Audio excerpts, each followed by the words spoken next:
প্রায় 2 বছর পর হঠাৎ করে তনয়া আর অঙ্ক টিচার মানে আয়াতকে দেখল। দেখে পুরো হা হয়ে গেল।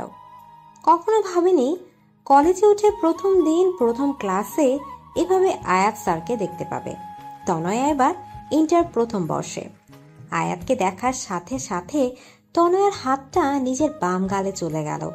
2 বছর আগে জ্বরের দাগ বা ব্যথা কোনোটাই এখন নেই, কিন্তু মনের মধ্যে জ্বরের দাগ বা ব্যথা ঠিকই রয়ে গেছে। কিছুটা লজ্জা, কিছুটা ভয়ের ব্যথা। তাই নিজের অজান্তেই হাতটা গালে চলে গেল। আয়াতও যে তনয়াকে দেখে খুব কম অবাক হয়েছে তা কিন্তু না। তনয়ার মতো আয়াতের চোখে মুখেও বিস্ময়। আয়াতের 2 বছর আগের ঘটনা মনে পড়ে গেল। আয়াত কখনোই ভাবেনি তনয়াকে আবার দেখতে পাবে। কয়েক মাস আগে আয়াতে কলেজে জয়েন করেছে অঙ্ক টিচার হিসেবে। আয়াত তনয়ার দিকে তাকিয়ে দেখে পাগলি মেয়েটা নিজের গালে হাত দিয়ে রেখেছে। সেটা দেখে আয়াত নিজের অজান্তেই হেসে ফেলল। তনয়া আয়াতের হাসিটা দেখে বুঝতে বাকি রইল না আয়াত কেন হাসছে। তবুও তনয়া এক ধ্যানে আয়াতের দিকে তাকিয়ে রইল। আয়াত সবার সাথে কথা বলতে বলতে তনয়ার কাছে এসে বলল, কি ব্যাপার, তুমি গালে হাত দিয়ে আছো কেন? মানে? কি বললা ঠিক শুনি নাই, জোরে বলো। কিছু না স্যার। তাহলে গালে হাত দিয়ে আছো কেন? দাঁতে ব্যথা করছে নাকি? না স্যার, এমনিতেই গালে চুলকাচ্ছিল। ও, তো এবার পড়ায় মনোনিবেশ করি। সো স্টুডেন্ট, আজ আপনাদের কলেজে প্রথম ক্লাস। কলেজের প্রথম দিন খুব সুন্দর হওয়া চাই, কারণ এই দিনটা সারা জীবন মনের পাতায় স্মৃতি হয়ে রেখে যায়। অবশ্য অনেকের শকিং বিষয় হয়েও মনের পাতায় স্মৃতি হয়ে রয়ে যায়। তনয়া বুঝতে পারছে কথাটা আয়াত ওকে খোঁচা দিয়ে বলেছে, তাই মনে মনে বলছে, বেটা বজ্জাতের হাড্ডি, কাটা গায়ে নুনের ছিটা দিচ্ছিস। কই বাত নেই, আমিও সুযোগ পাবো, তখন কড়াই গন্ডায় বুঝিয়ে দিব তনয়া কি জিনিস। এখন আছি তো দুজন একই কলেজে। কলেজ লাইফ মানে মজা, হই হুল্লোড়, কিন্তু সাথে সাথে পড়াশোনাও করতে হবে কিন্তু। আর আমার পরিচয়টা তো পেয়ে গেছেন, আমি আয়াত, আপনাদের ম্যাথ টিচার। আজ তো প্রথম ক্লাস, তাই বেশি বকবক করব না, কারণ আমি জানি এটা আপনাদের অসহ্য লাগবে। আরে, আমার নিজেরই তো টিচারদের বকবক শুনতে ইচ্ছা করে না, তো আপনাদের কি বলবো? আয়াতের কথায় ক্লাসের সবাই হেসে দিল। এর মধ্যে একজন ছাত্র বলল, স্যার, কিছু মনে না করলে একটা কথা বলি। হ্যাঁ বলো, কিন্তু তার আগে তোমার নাম বলো। ফাহাদ। ওকে ফাহাদ, বলো কি বলবে। স্যার, আপনাকে দেখে টিচার মনে হয় না, আচ্ছা, তো কি মনে হয়? স্টুডেন্টের মতো লাগে। আসলে আমি প্রফেশনাল টিচার না, আমি এবার মাস্টার্স করতেছি। তাহলে শিক্ষকতা কেন? আসলে আমার এটা ভালো লাগে। এটা তো একটা প্রাইভেট কলেজ, আর কলেজের প্রিন্সিপাল আমার আঙ্কেল। তিনি বললেন যে যাতে কলেজে এসে প্র্যাকটিস করি, এতে আমার পিছনের পড়াটা চর্চা থাকবে, নিজের সময়ও কাটবে। কুল স্যার। তা কতদিন প্র্যাকটিস করবেন স্যার? এই বছর 2, গল্প আর ইন্ট্রোডাকশন তো অনেক হলো, এখন একটু পড়াশোনা করি। তারপর আয়াত সামান্য কিছু পড়ালো। পুরো ক্লাসে তনয়া বারবার আয়াতের দিকে তাকালো। যখন আয়াতের চোখে চোখ পড়তো, চোখ নামিয়ে নিত। কলেজ ছুটি আজ তাড়াতাড়ি হলো, তাই তনয়া তাড়াতাড়ি বাড়ি চলে গেল। বাড়ি গিয়ে তনয়া সোজা নিজের রুমে গিয়ে শুয়ে পড়ল। তনয়া শুয়ে শুয়ে ভাবছে ঠিক কিভাবে কি পৃথিবীটা সত্যিই গোল। এখানে হারিয়ে যেতে চাইলে ঘুরে ফিরে ঠিক একই জায়গায় চলে আসতে হয়। কখনো ভাবিনি আয়াত স্যারের সাথে আবার দেখা হবে। যদিও চাইলে দেখা করতে পারা যেত, কিন্তু আমি নিজে থেকেই তা চাইনি। তাকে দেখলে ভয়ের থেকে বেশি লজ্জা লাগে। যে আজব কাণ্ড করেছিলাম তাতে লজ্জা হবারই তো কথা। চলুন ঘুরে আসি 2 বছর আগে। তখন তনয়া কেবল নবম শ্রেণীতে উঠেছে। বিজ্ঞান বিভাগের ছাত্রী তনয়া, সে কারণে দুটো ম্যাথ, সাধারণ গণিত আর উচ্চতর গণিত। প্রথম প্রথম তনয়া বাকি বন্ধুদের সাথে স্কুলের কোচিংয়ে পড়তো, কিন্তু বাড়ি থেকে স্কুল বেশ দূরে হওয়ায় স্কুলে কোচিং একসাথে সামলাতে খুব কষ্ট হতো। তনয়ার বাবা সেটা খেয়াল করলেন, একমাত্র মেয়ে বলে কথা। তারপর তনয়ার স্কুলের টিচারের কাছে গেল, কিন্তু তিনি বললেন তার সময় হবে না। অবশেষে তনয়ার বাবা তার বন্ধুর ছেলে মানে আয়াতকে বলল যাতে তনয়াকে পড়ায়। আয়াত তখন অনার্স 2য় বর্ষে পড়ে অঙ্ক নিয়ে। আয়াত অঙ্কে ভীষণ ভালো। প্রথমে আয়াত পড়াতে রাজি হয়নি, কারণ আয়াতের অবস্থা খুবই ভালো, প্রাইভেট পড়ানোর কোনো দরকার নাই। কিন্তু তারপর যখন আয়াতের বাবা পড়াতে বললেন, তখন আর না করতে পারলো না। প্রথম যেদিন আয়াত তনয়াকে পড়াতে গেল, তনয়া তো আয়াতকে দেখে পুরো ক্রাশ, কারণ আয়াত দেখতে একেবারে চকলেট বয়। তনয়া হা হয়ে আয়াতের দিকে তাকিয়ে রইল। তুমি কি তনয়া? জি, আসসালামু আলাইকুম। কেমন আছেন স্যার? ওয়ালাইকুম আসসালাম। ভালো, তুমি? খুব ভালো স্যার। আপনাকে দেখে স্যার স্যার লাগে না। আচ্ছা, তাহলে কেমন কেমন লাগে? থাক, বলে মাইন্ড করবেন, বলার দরকার নাই। বলো, মাইন্ড করব না। আপনাকে একদম চকলেট বয় লাগে। আচ্ছা, তাহলে তোমাকেও তো চকলেট গার্ল লাগে, কারণ তুমিও খুব কিউট। আয়াত কথাটা এমনি বলল, কিন্তু তনয়ার মনের মধ্যে তো 1 কেজি লাড্ডু ফুটলো। আচ্ছা, তাহলে পড়া শুরু করি। ওকে। আয়াত সপ্তাহে 3 দিন তনয়াকে পড়াতো। আয়াত যখন তনয়াকে পড়াতো, তখন তনয়া প্রায় আয়াতের দিকে তাকিয়ে থাকতো। আয়াতের চোখে চোখ পড়লে নামিয়ে নিত। ব্যাপারটা আয়াত খেয়াল করলেও তনয়ার ছেলে মানুষে ভেবে ইগনোর করত। কিন্তু তারপরও আয়াতের খুব অস্বস্তি লাগলো। তনয়া অনেক ছেলে মানুষই করতো। আয়াত মাঝে মাঝে বকা দিলেও তনয়ার ছেলে মানুষিটা ওর খুব ভালো লাগতো। কিন্তু আয়াত কখনো তনয়াকে সে নজরে দেখেনি। ধীরে ধীরে তনয়ার কিশোরী মনটায় ভালোবাসার একটা ছোট্ট ফুল ফোটে, আর সে ফুলটার নাম দেয় আয়াত। আয়াত তনয়ার হাব ভাব দেখে কিছুটা আঁচ করতে পারত, তাই ভাবলো তনয়াকে ইনডিরেক্টলি বুঝাতে হবে, কারণ এই বয়সে এই ধরনের কিছু হওয়াটা নর্মাল, কারণ বয়সটাই খারাপ। বেশি কিছু বললে ব্যাপারটা উল্টো হয়ে যেতে পারে, তাই অনেক ভেবে চিনতে তনয়াকে বলল। তনয়া, তোমাকে কিছু কথা বলি। হ্যাঁ স্যার, বলেন। জানো তনয়া, মানুষের জীবনের সব থেকে খারাপ বয়স কোনটা? না তো, কোনটা স্যার? 13 থেকে 18 বছর বয়সটা। কেন স্যার? এই সময় মানুষ ছেলেবেলা আর ম্যাচিওর বয়সের মাঝামাঝি থাকে। এই বয়সে খারাপ জিনিসটা ভালো আর ভালো জিনিসটাকে খারাপ মনে হয়। এই বয়সের কিশোর কিশোরীদের শিক্ষণীয় কথা অসহ্য লাগে। এই বয়সে খারাপ জিনিসটা উপরের চাকচিক্য দেখে তার প্রতি আকৃষ্ট হয়ে ভুল করে, কিন্তু যখন বুঝতে পারে ভুল করছে, তখন করার মতো আর কিছু থাকে না। যে এই বয়সের ভ্রম থেকে নিজেকে বাঁচাতে পারবে, তার জীবনটা অনেক সুন্দর হবে।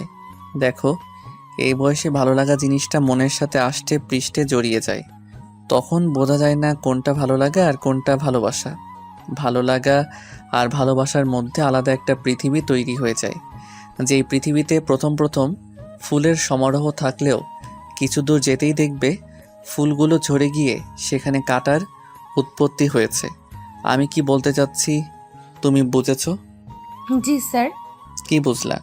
I love you. What? What না স্যার, উত্তরটা আই লাভ ইউ টু হবে। Just shut up. আমি তোমাকে এতক্ষণ কি বোঝালাম, সব কি তোমার মাথার উপর দিয়ে গেছে? না স্যার, এক কান দিয়ে ঢুকছে, অপর কান দিয়ে বের করে গিয়েছি। চুপ, একদম চুপ। তোমাকে বললাম না এই বয়সে কখনো ভালোবাসা হয় না, এটা হয় ভ্রম, নয় ভালো লাগা। No sir, I really love you. তোমার মতো ইডিয়েট মেয়েকে পড়ানো আমার পক্ষে সম্ভব না। Goodbye. এই বলে রাগ করে হন হনিয়ে চলে গেল আয়াত। আর তনয় হাঁ হয়ে আয়াতের যাবার পানে তাকিয়ে রইল আর ভাবছে, কি এমন বললাম? মেয়েরা প্রপোজ করলে ছেলেরা আরো খুশি হয়ে একসেপ্ট করে, আর এ তো উল্টো। আয়াত যদি বাবাকে বলে দেয় তাহলে তো সর্বনাশ। তাছাড়া সামনের মাসে প্রথম সাময়িক পরীক্ষা, এখন নতুন টিচার কোথায় পাবো? যাক, নিজের ইগো বর্তমানে ব্যাগে রেখে স্যারকে ফোন দিয়ে সরি বলি, দেখি বেটায় ঘাটতারায় মানে কিনা। এভাবে তনয়া আয়াতকে ফোন দিল। প্রথমে কয়েকবার রিং হয়ে কলটা কেটে গেল। তারপর আয়াত বলল, হ্যালো স্যার। হ্যাঁ বলো। Sorry sir. সরি বললে কাজ হবে না, আমি তোমাকে আর পড়াবো না। স্যার, আমি আর কখনো এমন কথা বলবো না, প্লিজ বাবাকে কিচ্ছু বলবেন না। ঠিক আছে। তাহলে কাল থেকে পড়াতে আসছেন? না, তোমার বাবাকে বলবো না, তাই বলে যে তোমাকে পড়াবো তা কিন্তু না। প্লিজ স্যার, সামনের মাসে আমার পরীক্ষা, এখন নতুন টিচার কোথায় পাবো, আর বাবাকেই বা কি বলবো? সেটা মাথার মধ্যে প্রেমের পোকা ঢোকার আগে মনে ছিল না? সরি বললাম তো, আর আপনিই তো বললেন যে এই বয়সে ভুল হয়। তাহলে আপনার কি উচিত না আমার ভুলটা শুধরে দেওয়া?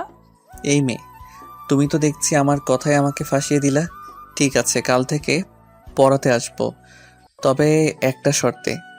কি শর্ত স্যার? এই ধরনের কোনো দুষ্টুমি বা ফাইজলামি আর কখনো করবে না, ঠিক আছে? ঠিক আছে স্যার। পরের দিন আয়াত আবার নিয়মিত পড়াতে আসতো।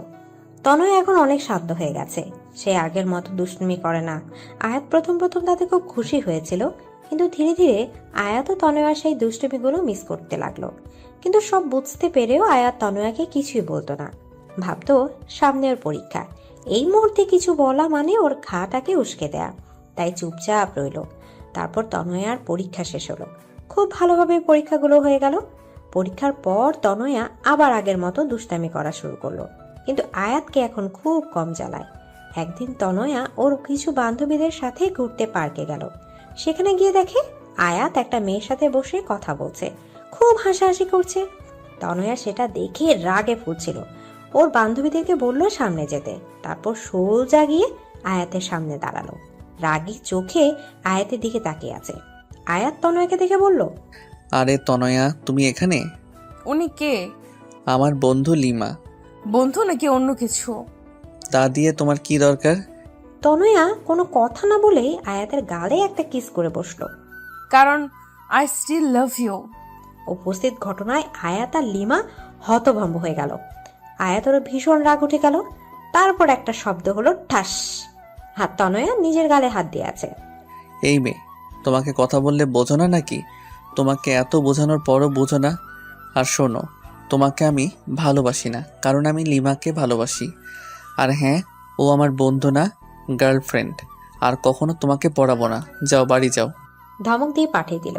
তনয়া আয়াতের কথাগুলো শুনে কান্না করে দিল। টপ টপ করে ওর চোখ থেকে জল পড়ছে। তারপর গা চেপে ফুপিয়ে ফুপিয়ে বলল, ভালোবাসেন না ঠিক আছে, তাই বলে চর মারলেন কেন? আমার গালটা যে লাল হয়ে গেল, খুব ব্যথাও করছে। তনয়ার কথা শুনে আয়াতের খুব হাসি পাচ্ছে, কিন্তু এখন হেসে দিলে সব উল্টো হয়ে যাবে, তাই অনেক কষ্টে আয়াত হাসিটা আটকালো।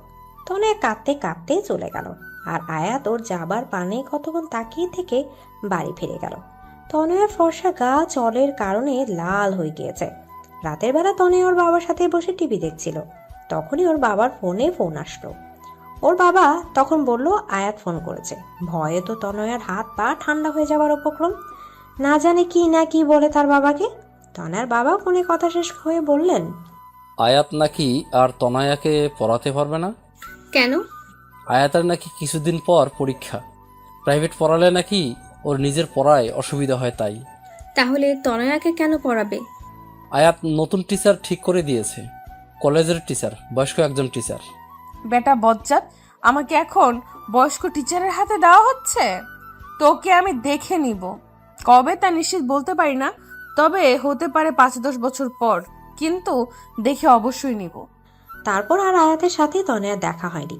তারপর তনয়া আর কারো সাথে রিলেশন তো দূরে থাক, কেউ প্রপোজ করলেও তাকে ধরে পিটাতো।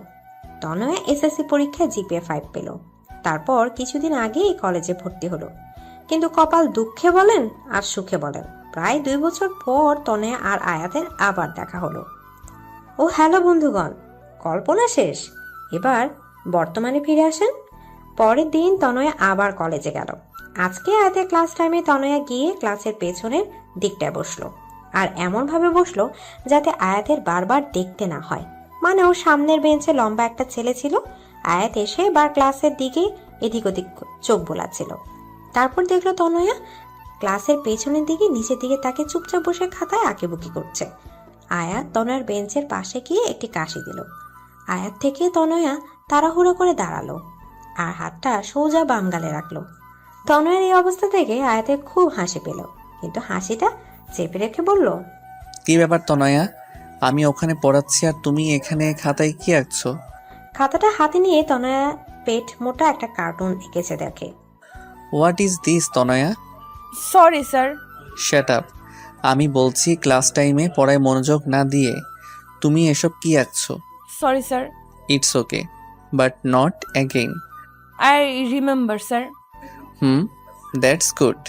তারপর আয়াত আবার পড়ানো শুরু করলো, আর তনয়া মনে মনে আয়াতকে এক গাদা গালি বর্ষণ করলো। পরের দিন কলেজের ব্রেক টাইমে কয়েকজন স্টুডেন্ট মিলে ঠিক করলো অঙ্ক প্রাইভেট পড়বে, আর সবাই আয়াত স্যারের কাছেই পড়বে বলে ঠিক করেছে। কিন্তু তনয়া বলল তার কাছে না পড়ে অন্য কোনো টিচার দেখতে, কিন্তু সবাই মনস্থির করেছে আয়াত স্যারের কাছেই পড়বে। তাই সবাই মিলে আয়াতের কাছে গেল কথা বলতে, কিন্তু তনয় গেল না। সবাই আয়াতকে পড়ানোর জন্য অনেক অনুরোধ করার পর আয়াত রাজি হলো, কিন্তু আয়াতের বাসায় এসে সবাইকে পড়তে হবে। সবাই তাতে রাজি হয়ে গেল। আয়াত তখন তনয়াকে খুঁজতেছিল। তারপর ভাবলো হয়তো তনয়া ওর কাছে পড়বে না। তনয়া ভাবছে পড়তে যাবে কি যাবে না। তারপর ভাবলো সব বন্ধুরা পড়তে পারলে আমি কেন পারবো না। আর আয়াত স্যারের প্রতি এখন কোনো ফিলিংস নাই। আবার নিজেই নিজেকে প্রশ্ন করলো, সত্যি কি তার প্রতি কোনো ফিলিংস নাই? আচ্ছা, একটা পরীক্ষা করে দেখি আয়াত স্যারকে আমি আজও ভালোবাসি কিনা। চোখ বন্ধ করে কতক্ষণ থাকবো? যদি আয়াত স্যারের চেহারা দেখি তাহলে বাসি, আর না আসলে তো নাই। আমি চোখ বন্ধ করলাম, কিন্তু কিছুক্ষণ চোখ বন্ধ করার পর তনয়া কেঁপে উঠল। আরে আমি তো আয়াত স্যারকে ভুলেই গেছিলাম। তাহলে চোখ বন্ধ করলেই শুধু তাকে কেন দেখতেছি? আজব তো। কয়েকদিন পর থেকে সবাই আয়াতের বাসায় পড়তে গেল। সবাই আয়াতের বাসায় ঢুকে পড়লো, কিন্তু তনয়া ভিতরে যাবে কি যাবে না তা নিয়ে চিন্তা করছে। এর মধ্যে আয়াত দরজার সামনে এসে দাঁড়ালো। ভিতরে এলে তোমাকে খেয়ে ফেলবো না। আয়াতকে দেখলেই বাম গালে হাত দিয়ে তনয়ের এখন অভ্যাসে পরিণত হয়েছে। ভিতরে ঢুকে তনয়া দেখলো আয়াতের বাড়িটা বেশ সুন্দর করে সাজানো। একজন বলল, স্যার আপনি কি এখানে একা থাকেন? আরে না, বাবা মা মাসখানের জন্য গ্রামে গেছে, কিছুদিন পরই চলে আসবে। তোমরা পাশের রুমে যাও, সেখানেই সবাইকে পড়াই। সবাই আয়াতের বাসায় এসে তারপর বসে পড়ে, যে যার মতো গল্প করে, কিন্তু তনয়া চুপচাপ বসে বইয়ের দিকে তাকিয়ে থাকে। ইদানিং আয়াত খেয়াল করেছে তনয়া সে আগের তনয়া নাই। আগে সে দুষ্টুমি চাঞ্চল্য তার মাঝে আর নেই। একদম শান্ত প্রকৃতির। আয়াত তনয়ার এই রূপটা একদম পছন্দ করে না। প্রায় 4 মাস হয়ে গেছে আয়াত এখনো তনয়াকে দুষ্টুমি করতে দেখে না। কেমন যেন হয়ে গেছে। ঠিক যেমন পানির অভাবে একটি ফুল নেতিয়ে যায়, তনয়া ঠিক তেমনি নেতিয়ে গেছে। আয়াতের মনে হচ্ছে কোথাও না কোথাও ওর জন্য ওই নিজেই দায়ী। তাই আয়াত ঠিক করলো তনয়ের সাথে সরাসরি কথা বলবে। তনয়া শোনো। তনয়া তখন কলেজ শেষ করে বাড়ি যাচ্ছিল। আয়াতের ডাকে পেছনে ফিরল। আমাকে ডাকতেছেন স্যার? হ্যাঁ, তোমার সাথে আমার কিছু কথা আছে। হ্যাঁ বলুন স্যার। এখানে না, তুমি আজকে আমাদের বাসায় সবার যাবার আধা ঘন্টা আগে যাবে, যদি তুমি ফ্রি থাকো। কিন্তু স্যার। ভয় নেই, বাসায় বাবা মা সবাই আছে। বিশ্বাস না হলে আমাদের বাসার টেলিফোনে বা তোমার বাবাকে দিয়ে ফোন করিয়ে কনফার্ম হতে পারো। কি যে বলেন স্যার, আমি আপনাকে অনেক বিশ্বাস করি। ধন্যবাদ। বিকেলে কথা মতো তনয় অনেক আগে পড়তে গেল। দরজায় ডোরবেল বাজালো। দরজা আয়াতের মা খুলল। তাকে দেখে তনয়া সালাম দিলেন। আসসালামু আলাইকুম আন্টি। ওয়ালাইকুম আসসালাম। আরে তনয়া, তুমি কেমন আছো? জি আন্টি, ভালো। আপনি? খুব ভালো, ভিতরে আসো। আন্টি স্যার কোথায়? ওর রুমে। তুমি বসো, আমি ওকে নিচে পাঠিয়ে দিতেছি। আয়াত নিচে এসে তনয়ের পাশে বসলো। স্যার কি যেন বলতে চাইছিলেন? তনয়া, তোমার কি কিছু হয়েছে? না তো স্যার। কিন্তু কেন? না, তুমি সেই আগের তনোয়া আর নাই। কেন স্যার, আপনার এমন কেন মনে হলো? 2 বছর আগে যখন তোমাকে পড়াতাম, তখন তোমার মাঝে অন্যরকম একটা চাঞ্চল্য, দুরন্তপনা আর দুষ্টুমি ছিল, কিন্তু এখন সেটা তোমার মাঝে নেই। মনে হচ্ছে তুমি সেই তনয়াকে নিজের ভিতর বন্দি করে উপরে একটা মুখোশ পরে আছো। মনে হচ্ছে নিজেকে লুকাতে চাইছো কোথাও। এটার জন্য আমি দায়ী নই তো? না স্যার, সেরকম কিছু না। আপনি প্লিজ নিজেকে দায়ী করবেন না। আর স্যার, আপনি তো আমাকে বলেছিলেন ছেলে মানুষই সবসময় চলে না। আমি তাই ফলো করছি। নিজের ছেলে মানুষটাকে ঝেড়ে বুঝদার হবার চেষ্টা করছি। বুঝলাম তুই ম্যাচিওর হবার চেষ্টা করতেছো, কিন্তু তুমি কি খেয়াল করেছো বেশি বড় মানুষই দেখাতে গিয়ে তুমি নিজেকে হারিয়ে ফেলেছো? ঠিক জানি না। তাহলে জানার চেষ্টা করো। এভাবে নিজের থেকে যদি দূরে চলে যাও তবে খুশি থাকতে পারবে না। দেখো তনয়া, সবার একটা অতীত থাকবেই। সে তুলনায় তোমার অতীতটা নেহাত ছেলে মানুষই, কিন্তু তবু সেটা মনের মাঝে দাগ কেটে যায়। তারপরও অতীতটাকে বলে থাকাই ভালো নয় কি? কি বললাম বুঝলা কিছু? স্যার। তাহলে আবার আগের তনয়া হয়ে যাও, কেমন? তবে হ্যাঁ, দুষ্টুমির পরিমাণ কিন্তু আগের মতো রেখো না, কারণ আমি জানি তনয়ের দুষ্টুমি অন্যদের উপর কতটা ভারী পড়ে। কিন্তু স্যার, আমি আবার আগের তনয়া কিভাবে হব? সেটাও কি আমি বলে দিব? প্রশ্ন যখন আপনি তুলেছেন, উত্তরও আপনাকেই দিতে হবে, বুঝলেন? ওকে ওকে, প্রথমে নিজের মাথার মধ্যে বড় হবার যে চিন্তাগুলো আছে না, সেগুলো ঝেড়ে ফেলে দাও। তারপর আয়নার সামনে দাঁড়িয়ে নিজেকে দেখো, নিজের দুষ্টুমিগুলো নিয়ে ভাবো আর দুষ্টুমি করো। অনেক অনেক ধন্যবাদ স্যার। আর এই ম্যাচিওর হওয়ার চক্করে আমিও হাঁপিয়ে উঠেছিলাম। যাক বাবা, হাঁপ ছেড়ে বাঁচলাম। এর মধ্যে আয়াতের মা নাস্তা নিয়ে আসলেন। আন্টি এগুলোর কি দরকার ছিল? চুপ, একদম চুপ। এতদিন ধরে আমাদের বাসায় পড়তে আসিস, অথচ তোর এতটুকু যত্ন করতে পারি না। আসলে এতগুলো ছেলে মেয়ের মধ্যে তোকে আলাদা করে দেখলে ওদের খারাপ লাগতে পারে, তাই। কিন্তু শত হলেও তুই তো নিজেদের মেয়ে। মানে? মানে তুই আয়াতের বাবার বন্ধুর মেয়ে। তোর বাবার সাথে কত বছরের পরিচয়। আর তোর বাবা মা তো প্রায় আমাদের বাসায় আসে, কিন্তু তোকে কখনো নিয়ে আসেনি। সব সময় কোনো না কোনো বাহানা বানিয়ে দিত।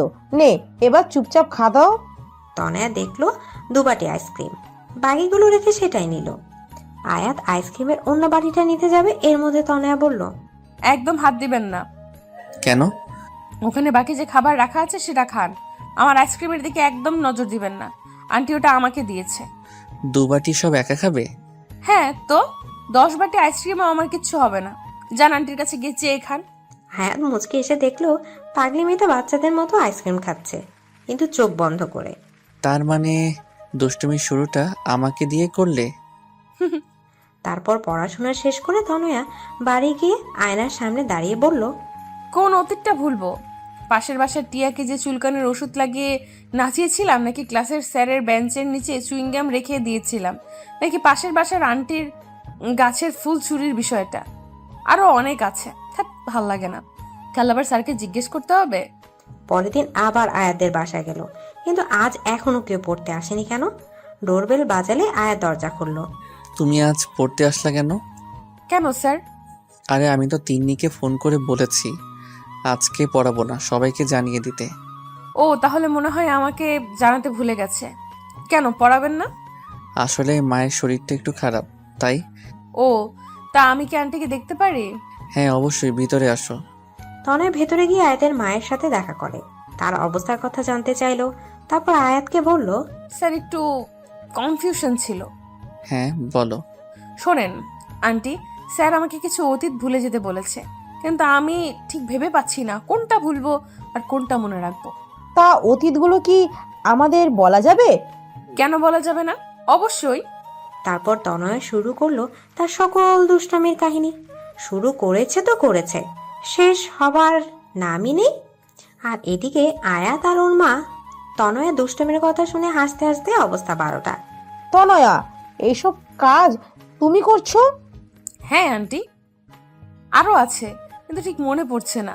কিন্তু এর মধ্যে থেকে কোনটা ভুলবো আর কোনটা মনে রাখবো তাই নিয়ে কনফিউজড আছি। একটাও ভুলতে হবে না। আরে আপনি তো অতীত ভুলতে বললেন। ভুল হয়েছে আমার। আমি ভুলে গেছিলাম যে তুমি তনয়া। তুমি সবসময় আমার অস্ত্র আমার উপরই প্রয়োগ করো। তোর মতো মেয়ে থাকলে তাদের ঘর সবসময় খুশিময় থাকবে। রিয়েলি আন্টি, এখন কেমন লাগছে আপনার? হ্যাঁ সত্যি, যা অসুস্থ ছিলাম তোর কথায় ঠিক হয়ে গিয়েছি। আর আমার এখন খুব ভালো লাগছে। আন্টি আমি এখন উঠি তাহলে। নিজের খেয়াল রাখবেন। By aunty. আয়াত তনয়াকে দরজা পর্যন্ত এগিয়ে দিয়ে আবার ডাক দিল। তনয়া শোনো, জি স্যার। তুমি কালকে বলেছিলে তুমি আমাকে বিশ্বাস করো, কিন্তু সে বিশ্বাসের ভিত্তি বা কারণটা জানতে পারি? এই 14-15 বছরের মেয়ে আপনাকে প্রপোজ করেছে, চাইলেই আপনি তার দুর্বলতার সুযোগ নিতে পারতেন, কিন্তু আপনি তা না করে মেয়েটাকে ভুল পথ থেকে ফিরিয়ে এনেছেন। বিশ্বাস করার জন্য এটাই যথেষ্ট নয় কি? স্যার আমি আপনাকে খুব শ্রদ্ধা করি। আর সাবধানে যেও। Bye sir. আয়াত তারপর দরজা আটকে ভেতরে যেতে শুনে তনয়ার চিৎকার। আয়াত দ্রুত দরজা খুলে হতভম্ব হয়ে গেল। আয়াত দরজা খুলে দেখে তনয়া সিঁড়িতে ওপর আধা শোয়া হয়ে আধা বসা অবস্থায় আছে। আয়াত প্রথমে ভাবলো তনয়া হয়তো দুষ্টামি করছে, কারণ এই ধরনের দুষ্টুমি তনয়া এর আগেও কয়েকবার করেছিল। তাই বলল, তনয়া এবার আর আমাকে বোকা বানাতে পারবে না, ওঠো বলছি। তনয়া, তনয়া, তনয়া। কয়েকবার ডাক দিল, কিন্তু তনয়ার কোনো সাড়া শব্দ পেল না। তাই গিয়ে তনয়ার কাঁধে হাত রাখলো, আর সাথে সাথে তনয়া মাটিতে গড়িয়ে পড়ল। আয়াত হতভম্ব হয়ে গেল, কারণ তনয়ার কপালে রক্ত, দেয়ালের দিকে তাকিয়ে দেখে দেয়ালেও খানিকটা রক্ত লেগে আছে। সিঁড়িতে অনেক পানি পড়ে আছে, মনে হয় তনয়া পানিতে স্লিপ করে পড়ে গেছে। মেয়েটার মাথা ফেটে গেছে, কি যে করবে সে? আয়াত ভাবছে। আয়াত তনয়াকে কোলে তুলবে কি তুলবে না এটা নিয়ে অস্বস্তি বোধ করছে। তারপর ভাবলো ওসব পরে ভাববো, আগে মেয়েটাকে ভিতরে নিয়ে যাই। আয়াত তনয়াকে কোলে তুলে বলল, আরে মেয়েটাকে দেখতে তো অনেক শুকনা, কিন্তু ওজন কম করে হলেও 42 হবে। আয়াত তনয়াকে নিয়ে ওর মায়ের রুমে শোয়ালো। আরে কি হয়েছে ওর? মা মনে হয় সিঁড়ি দিয়ে স্লিপ করে পড়ে গেছে। দেখো না, মেয়েটার মাথা ফেটে গেছে। তাড়াতাড়ি ডাক্তারকে ফোন কর। হ্যাঁ মা, করছি, কিন্তু তুমি ব্যস্ত হয়ে নিজের শরীর খারাপ করো না। আয়াত ডাক্তারকে ফোন করে তনয়ার মাথার রক্ত মুছে কিছুটা অ্যান্টিবায়োটিক ক্রিম লাগিয়ে দিল, যাতে তাৎক্ষণিকভাবে রক্তটা থেমে যায়। তারপর তনয়ার বাবা মাকে ফোন করে আসতে বলল। তনয়া তখনও অজ্ঞান। ওদের ফোন করার পর আয়াত তনয়ার চোখে মুখে পানির ঝাপটা দিল। তনয়া চোখ খুলে দেখে আয়াত আর আয়াতের মা ওর সামনে বসে আছে। এই মেয়ে পড়ে গেলা কিভাবে? কোন বেয়াক্কল যেন সিঁড়িতে পানি ফেলেছে। দেখেছি, কিন্তু কে সেটা জানি না। তাহলে তাড়াতাড়ি জানেন, তার অবস্থা আমি 12টা বাজাবো। মাথাটা প্রচন্ড ব্যথা করতেছে। আর কোথাও ব্যথা পাইছো? হ্যাঁ, পায়ে খুব ব্যথা করছে, মনে হয় মুচকে গেছে। আয়াত তনয়ার পা হাত দিয়ে দেখছে। স্যার কি করছেন? প্লিজ পায়ে হাত দিবেন না, আপনি আমার শিক্ষক। চুপ, একদম চুপ। কপাল ভালো ভাঙেনি, তবে মচকে গেছে। ডাক্তার এখনই চলে আসবে। কিছুক্ষণ পর ডাক্তার আর তনয়ার বাবা মা একসাথে এলো। ডাক্তার তনয়ার মাথায় ভালো করে ব্যান্ডেজ করে দিল, পায়ে লিকোপ্লাস্টার পেঁচিয়ে দিল, তারপর একটা ইনজেকশন বের করলো। না, চুপ চুপ, কানের পোকা বের করে দিল। আমি একদম ইঞ্জেকশন দিব না। অত বড় সুচ আমার গায়ে ফুটাবে, নো চান্স। ঠিক আছে, দেওয়ার দরকার নাই। আচ্ছা তনয়, একটা কথা বলো তো, তোমার তো অনেক রকমের ফুল গাছ ছিল, এখন কি আছে নাকি? স্যার আপনার মনে আছে? কেন মনে থাকবে না? অনেক সুন্দর তোমার বাগানটা। এখন তো আগের থেকেও বেশি ফুল আছে। জানেন স্যার, 12 রকমের ক্যাকটাস গাছ আছে আমার। আচ্ছা, তা আমাকে কিছু ফুল গাছ দিবা? হ্যাঁ অবশ্যই স্যার। ডাক্তার হয়েছে? ডাক্তার বলে। তনয়া তাকে দেখে ডাক্তার ইনজেকশন দেওয়া শেষ। তনয়া বুঝলো আয়াত কেন ফুল গাছের প্রসঙ্গ তুলেছে। স্যার আপনি খুব বাজে। আমি জানি। ডাক্তার তারপর তনয়ার বাবা মা আয়াতের বাবা মায়ের সাথে কথা বলতে থাকে, আর আয়াত আর তনয় অনেক কথা বলল। তনয় দুষ্টুমি ভরা কথাগুলো শুনে আয়াত মুগ্ধ নয়নে তনয়ার দিকে তাকিয়ে থাকে। তনয়ার চোখে চোখ পড়লে আবার চোখ সরিয়ে নিত। এদিকে সন্ধ্যা পেরিয়ে গেল। আমাদের যে এখন উঠতে হবে। আরে থাক না আজকে। না রে, পরে একদিন। আজকে তনয়ের এই অবস্থা, তাই বাড়ি যাওয়াটাই বেটার। তাহলে আজকে উঠি। কিন্তু তনয়া তো হাঁটতে পারে না, ও 3 তলা থেকে কিভাবে নামবে? সমস্যা নাই, আয়াত নামিয়ে দিবে। তনয়ার বাবা মা সবাই নিচে নামছে, সাথে আয়াতের বাবা মাও। কি ম্যাডাম রেডি? কিসের জন্য? আয়াত কোনো কথা না বলে তনয়াকে কোলে তুলে নিল। তনয়া হতভম্ব হয়ে গেল, আর প্রথমবার আয়াতের স্পর্শ পেয়ে শিহরিত হয়ে উঠল। ওর শরীরের প্রত্যেকটি পশম দাঁড়িয়ে গেল। কোনো কথা যেন মুখ থেকে বের হচ্ছে না, চুপচাপ চোখ বন্ধ করে আছে। আর আয়াত ওকে নিয়ে নিচে নামছে। তনয়া শোনো, তোমার হাতটা আমার কাঁধে রাখলে ভালো হতো, তোমার যা ওজন। তনয়া রাগান্বিত চোখে আয়াতের দিকে তাকিয়ে হাতটা আয়াতের কাঁধে রাখলো, আর আয়াতের চোখের দিকে তাকাতে অজানা এক আবেশে হারিয়ে গেল। তনয়া মনে মনে বলল, আরেকটা চান্স নেব নাকি স্যারকে ভালোবাসার? সাথে চটার কথাও মনে পড়ল। আর তনয়া হাতটা ওর বা গালে চলে গেল। আয়াত সেটা খেয়াল করে বলল, এই মেয়ে, তুমি আমাকে দেখলে সবসময় গালে হাত দাও কেন? এমন ভাব করছেন যেন কিছুই জানেন না। আয়াত তা দেখে হেসে দিল। তনয় দেখলো ওর নিচে নেমে প্রায় গাড়ির কাছে পৌঁছে গেল। তনয়ের বাড়িতে পৌঁছে দিয়ে আয়াত মনে মনে কি যেন ভেবে মুচকি হাসি দিল। তনয়েরা চলে গেল। সেদিন রাতে তনয় ভীষণ জ্বর আসলো। পরের 2 দিন তনয়কে ক্লাসে না দেখে আয়াত একেবারে অস্থির হয়ে গেছে। ফোনে অবশ্য খবর নিয়েছিল, তাই ভাবলো আজ তনয়াকে দেখতে যাবে। সেদিন বিকেলে আয়াত আর আয়াতের মা তনয়াদের বাড়ি গেল। প্রায় 2 বছর পর আয়াত তনয়াদের বাড়ি আসলো। বাড়ির চারপাশ তাকিয়ে মনে মনে বলছে, মেয়েটা সত্যি বলেছে, ওর ফুলের বাগানটা আগের থেকে অনেক বড় করেছে। নিজে যেরকম ফুলের মতো দেখতে, তেমনি তার ফুলের শখ। আয়াতকে দেখে তো তনয়ার মা খুব খুশি। আয়াত তাকে সালাম দিয়ে কুশলাদি বিনিময় করে বলল, আন্টি তনয়া কেমন আছে? আর বলো না, 2 দিন জ্বরের কারণে ছোট বাচ্চাদের মতো জ্বালিয়েছে। আজ সারাদিনে কিছু খাওয়াতে পারিনি। দেখো এখনো খামটি মেরে শুয়ে আছে। আন্টি কিছু মনে না করলে আমি একবার চেষ্টা করে দেখতে পারি? আরে এতে মনে করার কি আছে? এই নাও খাবার। তনয়া রুমে আছে। আয়াত আস্তে করে রুমে ঢুকে দেখে তনয়া বাচ্চাদের মতো গুটিসুটি মেরে শুয়ে আছে। আয়াত তনয়ার রুমের দিকে তাকিয়ে হেসে দিল। বাচ্চাদের মতো সারা রুম কার্টুনে পিক টানানো। টম এন্ড জেরি থেকে শুরু করে রাপাঞ্জেল সবার পিক আছে। তনয়া, তনয়া, স্যার আপনি কেমন আছেন? আমি তো ভালো, বাট তুমি নিজের কি অবস্থা করেছো? স্যার আমি তো ঠিক আছি। হ্যাঁ, দেখেই বোঝা যাচ্ছে কতটা ঠিক আছো। এবার খাবারটা খেয়ে নাও। না, খাবার খেলেই আমার বমি পায়, আর খাবারগুলো খুব তেতো। খাবার না খেলে আরো বেশি দিন অসুস্থ থাকবে। থাক, তবুও খাবো না। তুমি কি 2 দিন তোমার বাগানে গেছিলা? না তো, কেন?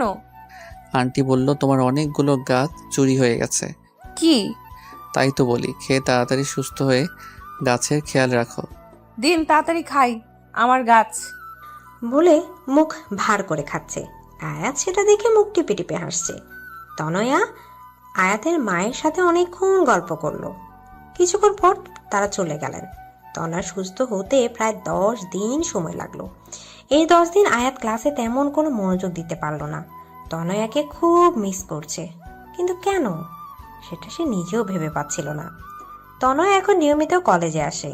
দিন চলে যাচ্ছে আর তনয়া আর আয়াতের সম্পর্কটা আগের থেকে অনেকটা কাছে এসেছে। খুব ভালো বন্ধু ভাব হয়ে গেছে দুজনার। তারপর তনয়ার প্রথম বর্ষের ফাইনাল পরীক্ষা শুরু হয়ে গেল, আর পরীক্ষা খুব ভালোভাবে হলো। একদিন তনয়া বন্ধুদের সাথে একটি রেস্টুরেন্টে গেল। সেখানে আয়াতের জিএফ লিমাকে দেখলো কার সাথে যেন কথা বলছে। তনয়া লিমাকে প্রথম দেখে চিনে ফেললো। তারপর মনে মনে বলছে, কি করে ভুলবো এই শয়তান্নিটাকে? আমার অঙ্ক স্যারকে আমার কাছ থেকে চুরি করে নিয়ে গেল, চুন্নি কোথাকার। কিন্তু চুন্নিটার সাথে কে? আয়াত স্যারের মতোই তো লাগছে না। যাই একটু দেখে আসি, জ্বালিয়েও আসি। তোরা খাবার অর্ডার দে, আমি এক্ষুনি আসতেছি। তনয়া লিমার সামনে গিয়ে দাঁড়িয়ে বলল, হাই লিমা আপু। হাই, আমাকে চিনতে পেরেছেন? তুমি তনয়া না? জি আপু, কেমন আছেন? ভালো, তুমি? জি ভালো। তারপর তনয়া লিমার পাশে বসা লোক দিকে তাকালো। না, এ তো আয়াত স্যার নয়। তাহলে কে? একবার জানতে চাইবো? না থাক, যদি কিছু মনে করে, আবার জিজ্ঞেস না করলে যে কনফিউশন থেকে যাবে। কি করি? তা এখানে কি করতে? বন্ধুদের সাথে। আচ্ছা আপু, আপনার সাথে এ কে?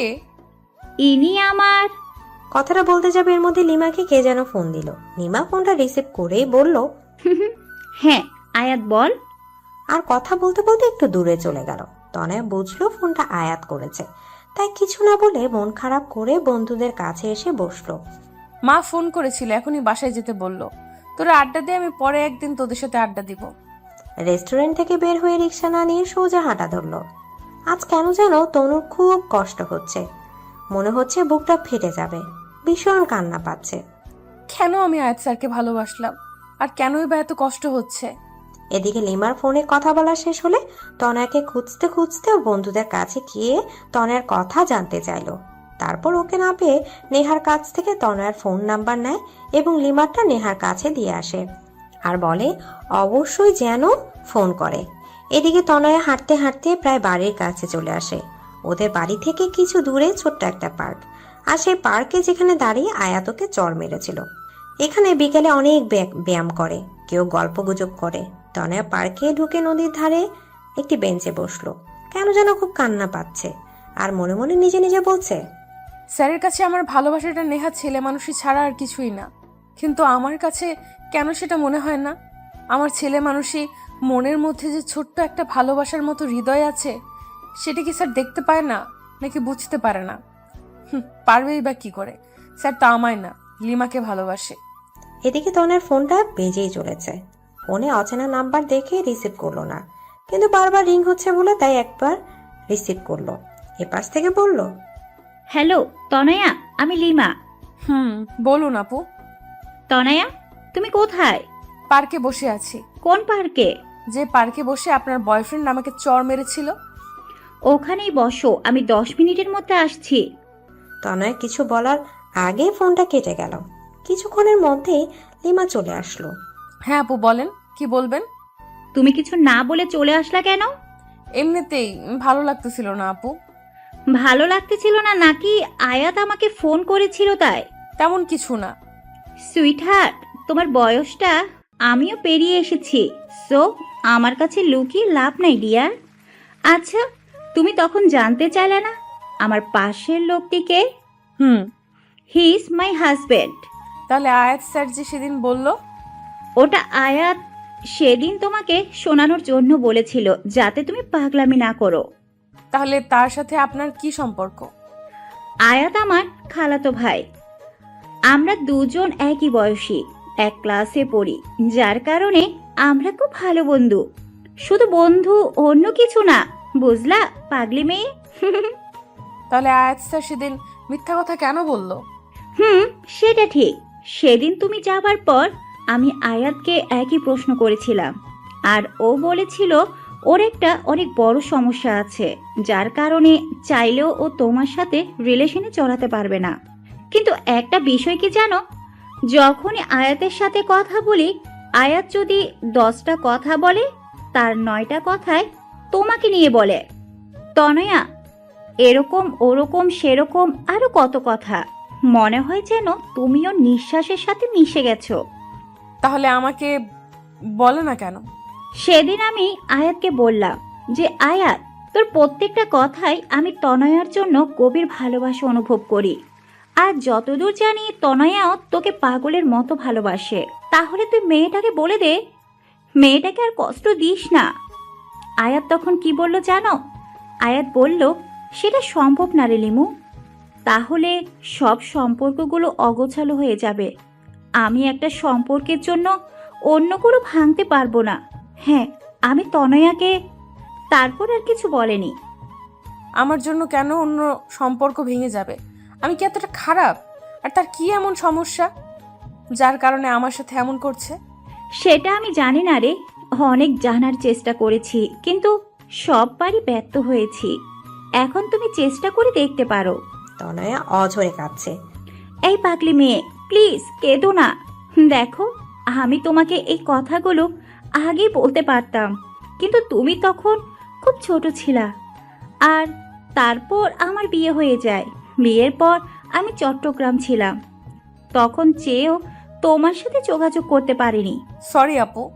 কেন? আয়াত স্যারের গার্লফ্রেন্ড ভেবে তোমাকে মনে মনে অনেক বকা দিয়েছিলাম। পাগলি মেয়ে, ইটস ওকে। আচ্ছা শোন, তুমি এসব নিয়ে চিন্তা করো না। দেখবে আল্লাহ চাইলে তুমি তোমার অঙ্কের টিচারকে পেয়ে যাবে। আল্লাহ যদি না চাই? তাহলে পাবে না। লিমার কথা শুনে তনয় ভ্যা ভ্যা করে বাচ্চাদের মতো কেটে ফেলল। প্লিজ এভাবে কেঁদো না। আয়াত কিন্তু ছিসকাতুনি মেয়েদের একদম পছন্দ করে না। তনয়ার সাথে কান্না থামিয়ে ফেলল আর ফোপাচ্ছে। সেটা দেখে লিমা হেসে বলল, এই পিচ্চি মেয়েটার মনে তার অঙ্ক টিচার মানে আয়াতের জন্য এত ভালোবাসা লুকিয়ে আছে। আচ্ছা শোন, আয়াত 10 মিনিটের মধ্যে এখানে আসবে। কেন? আমি আসতে বলেছি। কেন? তুই সত্যিই মাথা মোটা। আমি এখন চলে যাব, তারপর আয়াতকে ফোন করে বলে দেব জরুরি কাজে চলে গেছি, তখন তোরা গল্প করিস। তনয়া লজ্জা পেয়ে মাথা নিচু করে ফেলল। ও বাবা, এই মেয়ে তো লজ্জাও পায়। ধন্যবাদ আপু। শোন, রোজ ফোন করবি আমাকে, ওকে? আর শোন, আমি তোকে যা বললাম আয়াতকে বলবি না। ভালো থাকিস, বাই। তুমিও ভালো থেকো, বাই। লিমা চলে গেল। তার কিছুক্ষণ পর আয়াত আসলো। আয়াত এসে লিমাকে না পেয়ে চলে যাবে এমন সময় দেখলো তনয়া চুপচাপ বসে কাঁদছে। তনয়া, তুমি এখানে? আয়াতকে দেখে তনয়ার আরো বেশি কান্না এসে গেল। তাই কোনো কিছু না ভেবে আয়াতকে জড়িয়ে ধরে কান্না করতে লাগলো। আয়াত কিছুটা অপ্রস্তুত হয়ে গেল ঘটনাটিতে, কিন্তু তনয়ার কান্না দেখে ওর বুকের ভেতর মোচড় দিয়ে উঠল। তারপর বলল, কি হয়েছে তনয়া? কেউ কিছু বলেছে? প্লিজ কিছু বলো। এভাবে কেঁদো না, প্লিজ কিছু বলো। তনয় কিছু বলছে না, শুধু আয়াতকে জড়িয়ে ধরে কান্না করছে। আয়াত ওর মাথায় হাত বলে দিচ্ছে আর বলছে, প্লিজ কিছু তো বলো তনয়া। তনয় নিজেকে আয়াতের থেকে ছাড়িয়ে কিছু না বলে কাঁদতে কাঁদতে চলে গেল। আয়াত বোকার মতো ও যাওয়ার পানে তাকিয়ে রইল। পরে কয়েকবার তনয়ার কাছে এই বিষয়ে আয়াত জানতে চেয়েছে, কিন্তু সবসময় তনয়া ব্যাপারটা এড়িয়ে গেছে। 3 মাস পর ঠাস, আজ আয়াত তনয়াকে সর্বসম্মুখে আবারও একটা চড় মারল। কিন্তু কেন? আয়াত পার্কে বসে আবার তনয়াকে একটা চড় মারল। পার্কের অনেক লোক তাকিয়ে আছে এই অবস্থা দেখে। তনয়া গালে হাত দিয়ে দাঁড়িয়ে আছে। আজ ওর চোখ থেকে অশ্রু নদী বইছে না, কিন্তু খুশিতে চোখ দুটো ছলছল করছে। আয়াত ওকে চড় মেরে কিছু দূর গিয়ে নিজের হাতে সাজরে একটা আঘাত করলো। তনয়া দৌড়ে গিয়ে ওর হাতটা ধরে বলল, মাথা ঠিক আছে আপনার? আয়াত কোনো কথা না বলে তনয়াকে নিজের বুকের সাথে শক্ত করে চেপে ধরল। তনয়া হতবাক হয়ে গেল। তনয়া নিজেকে ছাড়ানোর চেষ্টা করছে কিন্তু পারছে না, কারণ আয়াত ওকে এতটা শক্ত করে জড়িয়ে ধরে আছে। তনয়া চেষ্টা করেও নিজেকে ছাড়াতে পারছে না। নেহা আর নয়ন ওদের দিকে তাকিয়ে মুচকি মুচকি হাসছে, কারণ ওদের প্ল্যান কাজে দিয়েছে। প্ল্যানটা কি? চলুন 3 মাস আগে। লিমার সাথে কথা বলার পর তনয়া অনেকবার বিভিন্নভাবে আয়াতের সমস্যাটা জানতে চেষ্টা করেছে, কিন্তু সববারই ব্যর্থ হয়েছে। তাই ভাবলো, আয়াত স্যার যেমন লিমার নাম করে আমাকে খেপিয়েছে, তেমন কিছু করলে কেমন হয়। তাই নেহার সাথে কথা বলল, কারণ নেহা তনয়ার বিষয়ে প্রায় সব কথাই জানে। তাই নেহা বলল, সেটাই ঠিক হবে, তুই অন্য কারোর সাথে রিলেশন কর, শুনলে আয়াত স্যার ভীষণ হিংসা হবে। কিন্তু নকল বয়ফ্রেন্ড কোথায় পাবো? এক কাজ কর, আমার বয়ফ্রেন্ড মানে নয়নকে কয়েকদিনের জন্য ধার নে। আর আমার আর নয়নের সম্পর্কের কথা তো তেমন কেউ জানে না, তাই সন্দেহ হবে না। নয়নকে আমি বুঝিয়ে বলবো, শুধু দুইজন আয়াত স্যারের সামনে হেসে হেসে কথা বলবি, আর কিছু করবি না। কিন্তু নয়ন কিন্তু আমার, মনে রাখিস। চুপ। আমার টেস্ট অতটা খারাপ না যে অন্যের ইউজ করা জিনিস নিজে ব্যবহার করব। আমার জন্য তো আমার অঙ্ক টিচারই ঠিক আছে। পরের দিন থেকে প্ল্যান মতো কাজ করা শুরু করলো। আয়াত ক্লাসে আসলে তনয়া নয়ন এর সাথে কথা বলতো, হাসাহাসি করতো। কলেজ থেকে প্রায় একসাথে যেত, এমনকি আয়াতের বাসায় কেউ দুজন একসাথে বসতো, কথা বলতো। আয়াত সেগুলো নোটিশ করতো আর ভীষণ রাগী চোখে তনয়ার দিকে তাকাতো। তনয়া সেগুলো দেখে মনে মনে হাসতো। তো সেদিন আয়াত পার্কে আসবে সেটা তনয়া জানতো, তাই আগে থেকে নয়নের সাথে পার্কে গিয়ে বসে কথা বলছে আর জোরে হাসছে। সেটা দেখে আয়াতের পা থেকে মাথা পর্যন্ত গরম হয়ে গেল। সাথে সাথে গিয়ে তনয়ার সামনে দাঁড়ালো। তনয়ার হাতটা টেনে ধরে দাঁড় করিয়ে ঠাস। আয়াত এখন তনয়াকে জড়িয়ে ধরে আছে। তনয়াও এখন নিজেকে ছাড়ানোর বৃথা চেষ্টা করছে না। আয়াতের বুকে কান পেতে ও হৃদয়ের আওয়াজটা শোনার চেষ্টা করছে। চোখ বন্ধ করে অনুভব করছে ও হৃদয়ের আওয়াজটা। হঠাৎ কি একটা মনে করে আয়াত তনয়াকে ছেড়ে দিয়ে চলে যেতে চাইল। এবার তনয়া আয়াতের হাতটা টেনে ধরল। দাঁড়ান। আয়াত মাথা নিচু করে দাঁড়িয়ে আছে। যখন তখন আমাকে চড় মারবেন, আবার জড়িয়ে ধরবেন। আমার গালটা কি বাংলা লিঙ্ক থামে পাইছেন? চড় মারলেন তো মারলেন, তারপর টানা 10 মিনিট জড়িয়ে ধরে রাখলেন। দেখেন লোকজন কেমন করে তাকিয়েছে। আপনার সমস্যাটা কি বলবেন? কোনো সমস্যা নাই, আমার কাজ আছে। যতই কাজ থাকুক, আমার প্রশ্নের উত্তর না দিয়ে যেতে পারবেন না। আমি তোমার প্রশ্নের উত্তর দিতে বাধ্য নই। বাধ্য, 100 বার বাধ্য। স্যার আমি জানি আপনি আমাকে, কিন্তু আপনি কেন আমায় ইগনোর করছেন সেটা বলবেন প্লিজ। আর হ্যাঁ, নয়নের সাথে আমার কোনো সম্পর্ক নাই। এতদিন যা দেখেছেন সবটাই আপনাকে রাগানোর জন্য। তনয়া, তোমার বয়স কত? আপনার তো অন্য কিছু বলার কথা। আগে বলো, তারপর বলছি। 17 বছর। 18 বছর হতে কতদিন বাকি? এইচএসসি পরীক্ষার বাকি তো প্রায় 5 মাস, আর পরীক্ষার মধ্যেই 18তে পা দিব। তোমার প্রশ্নের জবাবগুলো আমি তোমার এইচএসসি পরীক্ষার পর দিব, কিন্তু তার আগে তোমাকে আমাকে একটা ওয়াদা করতে হবে। কি ওয়াদা?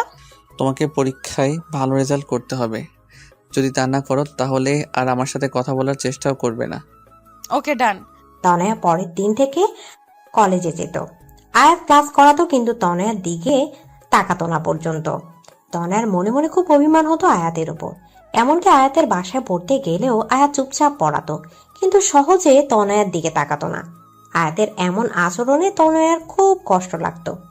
আয়াতের এভাবে ইগনোর করাটা তনয়া মেনে নিতে পারছিল না। কয়েক মাস মাত্র বাকি পরীক্ষার, তাই কলেজ কমিটি আর সারা মিলে সিদ্ধান্ত নিল সব পরীক্ষার্থীদের নিয়ে কক্সবাজারে ঘুরতে যাবে। যেহেতু সব টিচাররা যাবে, তাই আয়াতও তাদের সাথে যাবে। তনয়া সেটা শুনে ভাবলো, আমি গেলে হয়তো স্যার ঠিকমতো এনজয় করতে পারবে না, তার থেকে আমার না যাওয়াটাই বেটার। তাই ওর বন্ধুদের বললেও যাবে না। সেটা নেহা আয়াতকে বলে দেয়। পরের দিন আয়াত ক্লাসে এসে বলে, স্টুডেন্ট, এটা একটা শিক্ষা সফর। আমার মতে এখানে সবার যাওয়া উচিত। কেউ নিজের ব্যক্তিগত সমস্যা এটার মধ্যে টেনে না আনলেই বোধহয় ভালো হবে। তনয়া বুঝলো আয়াত কথাগুলো ইনডিরেক্টলি তনয়াকে বলেছে। তনয়া তারপর কি ভেবে যেন যাওয়ার জন্য রাজি হয়ে গেল। আগে আয়াত যতটা না তনয়াকে ইগনোর করতো, তনয়া এখন তার থেকে 3 গুণ বেশি আয়াতকে ইগনোর করে। এসব করতে তনয়ার কষ্ট হয় ঠিকই, কিন্তু এছাড়া উপায় নেই। কিন্তু তবুও আয়াতের উপর রাগ দেখে কাজগুলো করে। আজ ওরা সবাই শিক্ষা সফরে যাচ্ছে। 3টা বাস, প্রত্যেকটা বাসে টিচার আছে। কপাল গুনে আয়াত তনের বাসেই উঠল এবং নেহা বুদ্ধি খাটিয়ে আয়াতকে তনয়ার পাশেই বসিয়ে দিল। তনয়া সেটা দেখে জানলা দিয়ে বাইরের দিকে তাকিয়ে আছে। বাসটা সাই করে চলছে। প্রায় 14 থেকে 16 ঘন্টা বাসে থাকা লাগবে। যদিও বাস মাঝে মাঝে পথে থামবে, কিন্তু তবুও তনয়ার বাসে চড়ার তেমন অভ্যাস নেই। আর তাছাড়া তনয়ার বেশিক্ষণ জার্নি করলে বমি পায়। তাই তনয়া ব্যাগে বমির মাথা ব্যথার ওষুধ নিয়েছিল, কিন্তু বোকার মতো সেগুলো হ্যান্ড ব্যাগে না নিয়ে জামা কাপড় ব্যাগে রেখে দিয়েছে, যেটা বাসের বাক্সে রাখা হয়েছে। বাস চলার ঘন্টা 3-এর মধ্যে তনয়ার মাথা ব্যথা শুরু হলো, সাথে মাথা ঘুরছে, বমি পাচ্ছে। কিন্তু খুব কষ্টে তনয়া সেটা আটকানোর বৃথা চেষ্টা করছে। আয়াত তনয়ার দিকে তাকিয়ে বুঝলো ওর খুব কষ্ট হচ্ছে, কারণ ইতিমধ্যে তনয়ার চোখ মুখ শুকিয়ে গেছে। আজ প্রায় 3 মাস পর আয়াত তনয়ার সাথে ঠিক মতো কথা বলছে। তনয়া, তোমার কি খুব কষ্ট হচ্ছে? না। দেখো তনয়া, কোনো সমস্যা হলে না বললে কিভাবে বুঝবো? মাথা। এটুকু বলার সাথে সাথেই বমি করে দিল। আর কোনো কথা বলতে পারছে না, শুধু বমি করাটাকে থামানোর বৃথা চেষ্টা করছে। আয়াত সাথে সাথে ড্রাইভারকে বাস থামাতে বলল। ড্রাইভার বাস থামানোর পর আয়াত তনয়ার রাস্তার পাশে বসে পানি দিল। তনয়ার বমি করা থেকে কোনো বন্ধু ওর কাছে আসলো না, কারণ ব্যাপারটা স্বাভাবিক। মানুষ বমি জিনিসটাকে বড্ড অস্বস্তিকর বিষয় ভাবে। কিন্তু আয়াত তনয়ার কাছে গিয়ে ওর পিঠে হালকাভাবে হাত বুলিয়ে দিচ্ছিল, ওকে পানি খাইয়ে দিলেও ওর মুখটা ভালোভাবে পরিষ্কার করে দিচ্ছিল।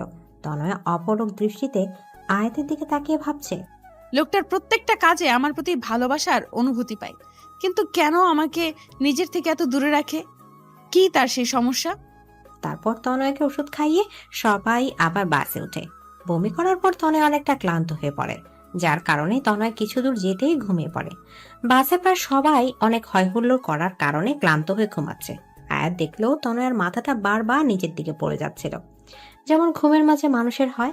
তাই আয়াত নিজের হাতটা তনয়ার কাঁধে রেখে তনয়ার মাথাটা নিজের কাঁধে রাখলো।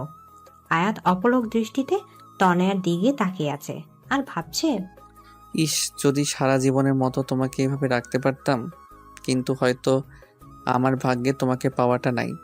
তোমাকে পেলে হয়তো জীবনে কোনো চাওয়া থাকতো না, কিন্তু বিবেকের কাছে আবেগ আর সমস্ত চাওয়া সবসময় পরাজিত। আমি জানি তোমাকে ভালোবাসাটা আমার তুচ্ছ আবেগ না, কিন্তু সত্যিকারের ভালোবাসাটাও এক ধরনের তীব্র আবেগ। খুব ইচ্ছা করে এই পিচ্চি তনয়াটাকে আমার হৃদয়ের কাছে সারা জীবনের জন্য বন্দি করে রাখি, কিন্তু আমি জানি হয়তো তা সম্ভব না। আমি তোমাকে আমার সমস্যার কথাগুলো বললে হয়তো তোমার জীবনটা তছনছ হয়ে যাবে, তোমার ভবিষ্যৎটা নষ্ট হয়ে যাবে, কারণ কষ্ট সহ্য করার বয়সটা যে তোমার এখনো হয়নি। আয়াত তনয়ার দিকে তাকিয়ে থাকতে থাকতে ঘুমিয়ে পড়ে। কিছুক্ষণ পর তনয়ার ঘুম ভাঙে, কিন্তু তনয়ার মনে হচ্ছে কারো হৃদয়ের মাঝে আছে ও। মাথাটা হালকা ওঠাতেই দেখে আয়াতের কাঁধে ওর মাথাটা রাখা। নিজের অজান্তেই তনয়ার হাসি ফুটে উঠল। তনয়া ভাবছে, ভবিষ্যতে আমি আয়াত স্যারকে পাবো কিনা জানি না, তার সাথে সারা জীবন কাটাতে পারবো কিনা জানি না, কিন্তু এই যে মুহূর্তগুলো তার সাথে কাটাচ্ছি, এর থেকে ভালো মুহূর্ত আর আমার জীবনে আসবে কিনা আমি তাও জানি না, কিন্তু এই মুহূর্তগুলোকে আমি আমার সবটা দিয়ে উপভোগ করতে চাই। হঠাৎ রাস্তার উঁচু নিচু ঢালে বাস লাফিয়ে উঠায় আয়াতের ঘুমটা ভেঙে গেল। তনয়াও অনেকটা হকচকিয়ে উঠল। তনয়া আয়াতের দিকে তাকিয়ে লজ্জা পেয়ে বাইরের দিকে তাকালো। তনয়া, তোমার এখন কেমন লাগছে? আগের থেকে অনেকটা বেটার স্যার। কিছু খাবে? না স্যার। এর মধ্যে বাস ঢাকা পৌঁছে গেল। ঢাকায় প্রায় ঘন্টাখানেক বাস থামলো। সবাই খাবার জন্য হোটেলে ঢুকলো। সবাই যে যার মতো খাচ্ছে, কিন্তু আয়াত তনয়াকে শুধু ভাত, করলা ভাজি আর ডাল দিল। আমি এগুলো খাবো না। সেটা বলে তো হবে না, এখনো অনেকটা পথ জার্নি করতে হবে। অন্য কিছু খেলে তুমি আবার বমি করবে। দেখো, তোমাকে সাপোর্ট করতে আমিও একই খাবার খাচ্ছি। প্লিজ খাও তনয়া, নয়তো তোমার শরীর আরো খারাপ লাগবে। তনয় আয়াতের কথা আর ফেলতে পারলো না, তাই কষ্ট হলো খাবারটা খেয়ে নিল। তারপর আয়াত ওকে বমির আর মাথা ব্যথার ওষুধ খাওয়ালো। ঢাকা থেকে কক্সবাজার পৌঁছাতে অনেক রাত হয়ে গেল। তনয় আর বমি করেনি, হোটেলে আগে থেকে বুকিং করা ছিল, তাই কোনো সমস্যা হলো না। যেহেতু রাত অনেক, সবাই খুব ক্লান্ত ছিল, তাই খেয়েই সবাই ঘুমিয়ে পড়লো। পরের দিন সকালে সবাই যে যার মতো বিচে ঘুরতে গেল। আয়াত আর তনয়ের আসার কথা শুনে লিমাও সেখানে আসলো, কারণ লিমা তো চট্টগ্রামে থাকে।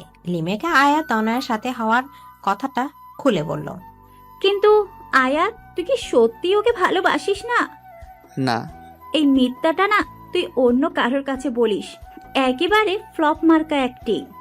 ওকে সারা জীবনের জন্য আমার করে পাওয়া মনে হয় আমার কপালে নেই রে। কি সমস্যা আয়াত, বল না প্লিজ। আয়াত, তোর আবার কোনো বড় ধরনের অসুখ করেনি তো? আরে না, সমস্যাটা তুই জানিস, হয়তো খেয়াল নেই। কি সেটা আয়াত? তুই তো আমার বড় ভাইয়া আয়ানের কথা জানিস। হ্যাঁ, সে একটা মেয়েকে ভালোবাসে, পালিয়ে বিয়ে করেছিল বলে তোর বাবা তার সাথে কোনো সম্পর্ক রাখেনি। হ্যাঁ, কিন্তু ভাইয়া ভালোবেসে বিয়ে করেছে বলে বাবা ততটা রাগ করেনি। আসলে বাবা তার বন্ধুর এক মেয়ের সাথে ভাইয়ার বিয়ে ঠিক করেছিল, কিন্তু ভাইয়া বাবাকে কিছু না বলে বিয়ে করায় বাবার বন্ধুর তাকে অনেক অপমান করেছিল। কিন্তু বাবা তার অপমানে অতটা কষ্ট পায় নাই যতটা ভাইয়া তার কাছে সত্যি লুকিয়েছে বলে পেয়েছে। বাবা আগেই বলেছে তিনি মিথ্যাকে ঘৃণা করেন, আর তাছাড়া বাবা সবসময় আমাদের সাথে বন্ধুসুলভ ছিল, কিন্তু তবু ভাইয়া বলেনি।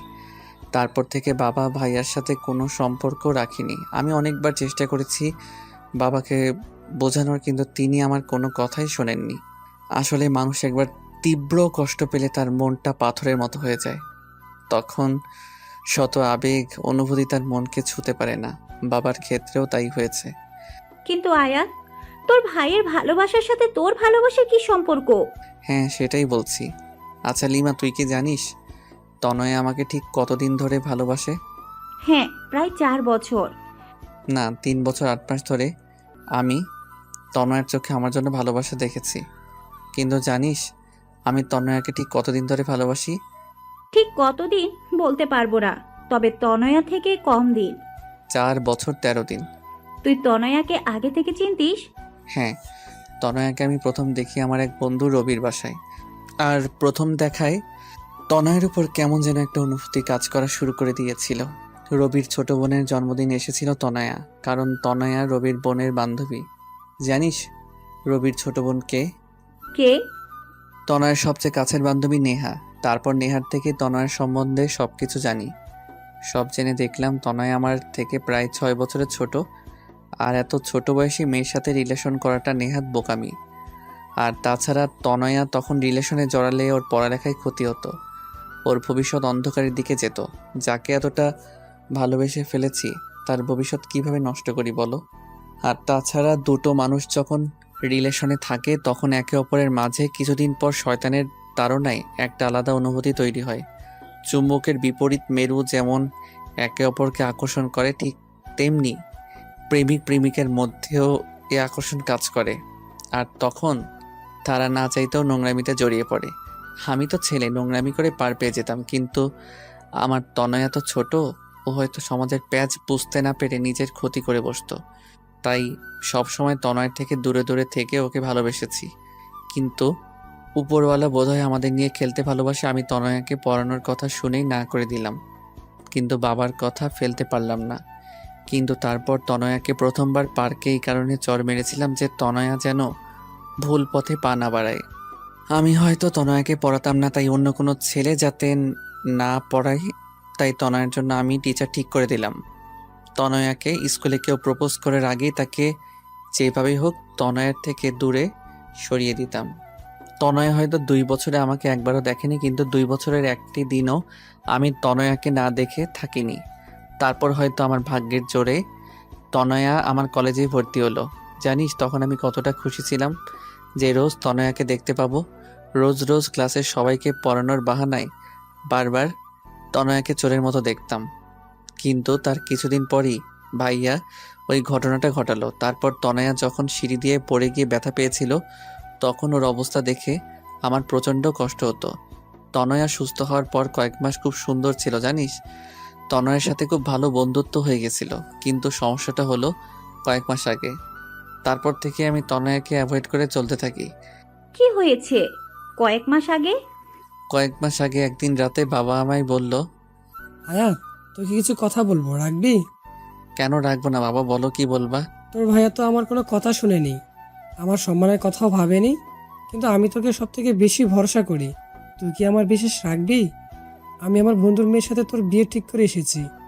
মেয়েটা বর্তমানে বাইরে আছে, কয়েক মাস পরে দেশে আসবে, তার কিছুদিন পর তোর সাথে তার বিয়ে হবে। কিরে, তুই রাজি তো? নাকি তুইও আয়নের মতো কাউকে? আয়াত ওর বাবা কথা ভেবেই নিজের ভালোবাসার কথাটা লুকিয়ে বলল, না বাবা, তেমন কিছু না, তুমি যা ভালো বোঝো তাই করো, আমি তোমার বিশ্বাস কখনো ভাঙবো না। আমি জানতাম তুই এই কথাই বলবি। এই নে মেয়েটার ছবি, ফোন নাম্বার নিবি? তার দরকার নেই বাবা, তুমি যখন পছন্দ করেছো তখন ভালোই হবে। বাবার এই কথা শোনার পর থেকে আমি তনয়ের থেকে দূরে দূরে থাকতাম, কারণ যতই ওর কাছে যাব ততই ওর মায়ায় জড়িয়ে পড়ব। কিন্তু পাজি মেয়েটা আমায় খেপানোর জন্য নয়নের সাথে কথা বলা নাটক করলো। সেটা দেখে মাথা গরম হয়ে যায়। তারপর ওকে চড় মেরেছিলাম, কিন্তু ওকে চড় মারে ও যতটা না ব্যথা পেয়েছে তার থেকে শতগুণ বেশি ব্যথা আমার হৃদয়ে লেগেছে। তাই তো নিজের ভালোবাসাটাকে আড়াল করতে না পেরে ওকে পাগলের মতো জড়িয়ে ধরে রেখেছিলাম।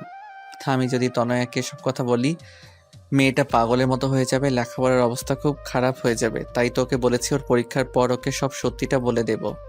কিন্তু আমি ভাবছি আমি যদি ওকে সত্যিটা বলি তাহলে তখন ওর অবস্থা কি হবে। এবার বুঝছো কি সমস্যা? গাদা, গদ্দপ, উল্লুক, বলদ, তোর মাথায় কমন সেন্স বলতে কিছু আছে? তুই তোর বাবার কোনো কথা না শুনে বোকার মতো ওয়াদা জড়িয়ে বসলি। আরে আগে আঙ্কেলের কথাটা শুনে তো নিতি। এখন কিছু করার নাই রে।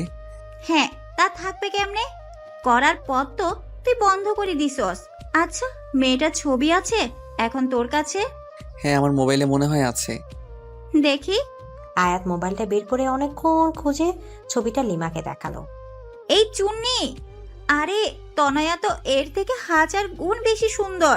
তনয়ার সামনে তো এটা চা কম পানি লাগবে। আচ্ছা, মেয়েটার সাথে কথা বলেছিস? তোর মাথা ঠিক আছে না? তোর উপর যা রাগ হচ্ছে না, আমি যদি তনয়ার জায়গায় থাকতাম না তবে তোকে মেরে এই সমুদ্রে ফেলে দিতাম। জানিস, যখন বললি তোর বাবার বন্ধুর মেয়ে, এক মুহূর্তে মনে হয়েছিল হয়তো মেয়েটা তনয়া, কিন্তু সব ধারণা সবটা সঠিক হয় না রে। জানি, কিন্তু এখন আমার আর কিছু করার নাই।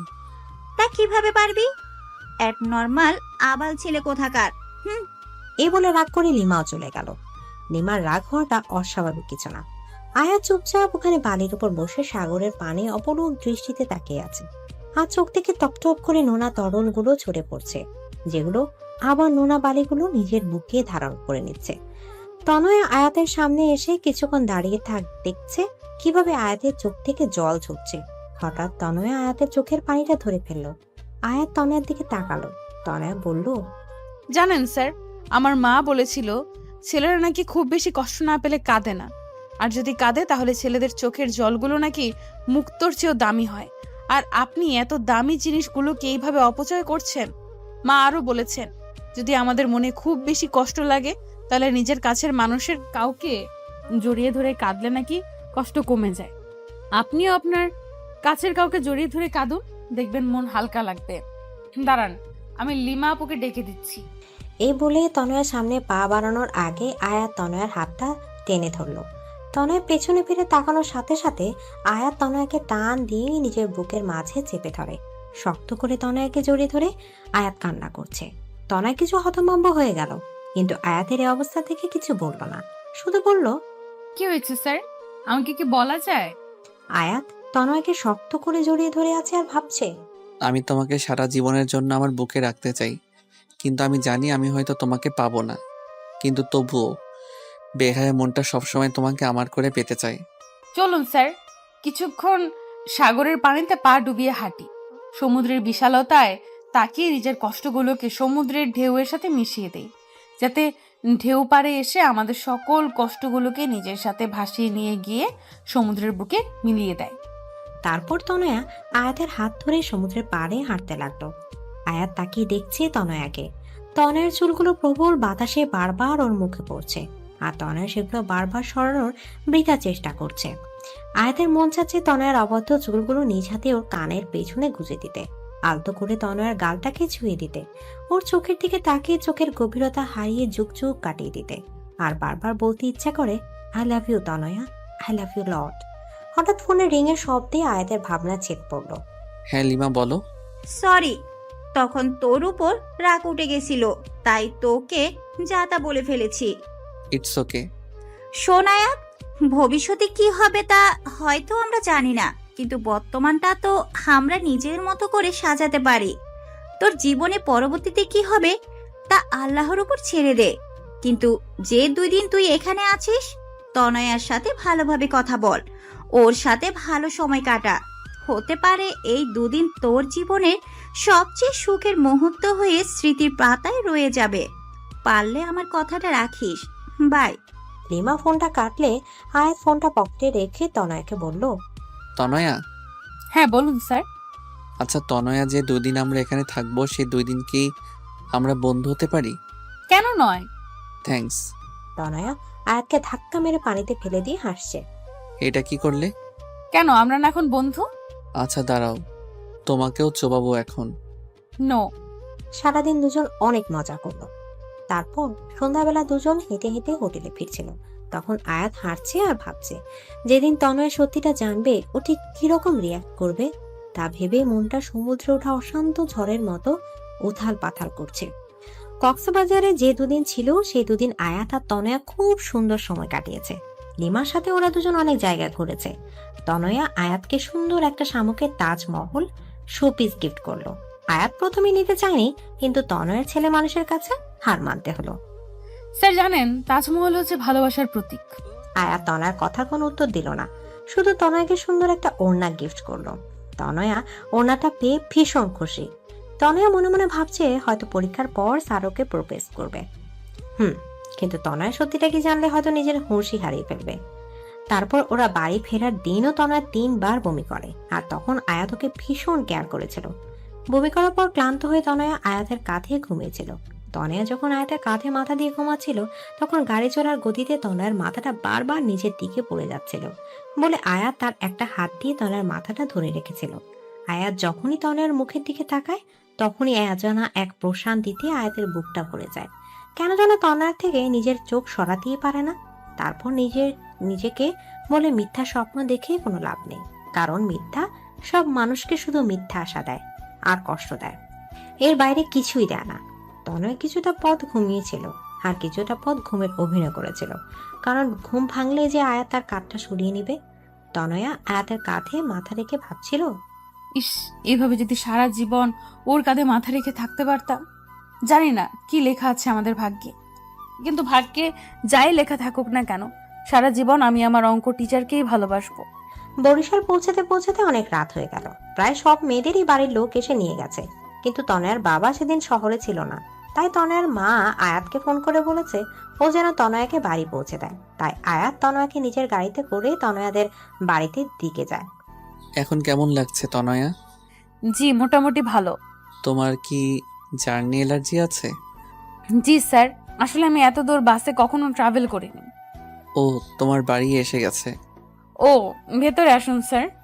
না, অনেক রাত হয়ে গেছে, এখন আর ভিতরে যাব না, বাড়ি যাব।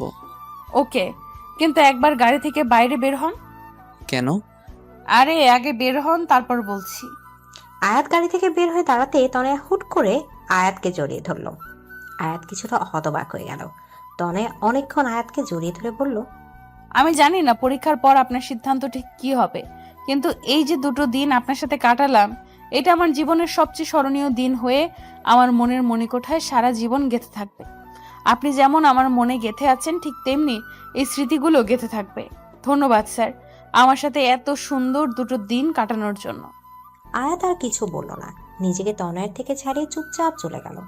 পরের দিন থেকে সবাই লেখাপড়ায় অনেক ব্যস্ত হয়ে পড়ে, কারণ সামনে পরীক্ষা। আয়াত তনয়ের সাথে কথা বলে, কিন্তু কম। তনয় পড়ার প্রেশার আপাতত ভালোবাসার পোকাগুলোকে বাক্সে বন্ধ করে রেখেছে। ওদের পরীক্ষা শুরু হলো। পরীক্ষার মধ্যে তনয় 18তে পা দিল, কিন্তু পরীক্ষার কারণে কোনো সেলিব্রেশন হয়নি। আজ ওদের পরীক্ষা শেষ হলো। তনয়ের পরীক্ষা খুব ভালো হয়েছে, কারণ ও আয়াতকে প্রমিস করেছিল।